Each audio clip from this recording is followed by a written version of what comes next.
మీలో ఎంతమంది మ్యారేజ్ అయిన తర్వాత కూడా హెయిర్ కట్ చేయించుకోవాలంటే మీ మమ్మీ పర్మిషన్ తీసుకుంటారు?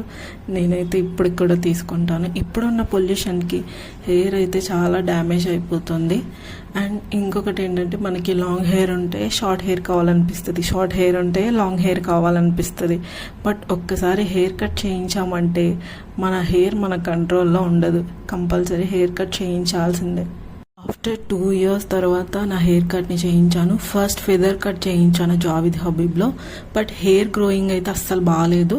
సో మళ్ళీ వేరే పార్లర్ని చూస్ చేసుకొని ఇక్కడ నాకు నచ్చినట్టుగా లాంగ్ లేస్తో హెయిర్ని అయితే కట్ చేయించాను. సో డైలీ ఆఫీస్కి వెళ్ళాలి, పోనీ కూడా వేసుకుంటాను, బ్యాండ్ పెట్టాలి కాబట్టి అన్నీ ఆలోచించుకొని ఈ టైప్లో హెయిర్ కట్ని అయితే చేయించాను.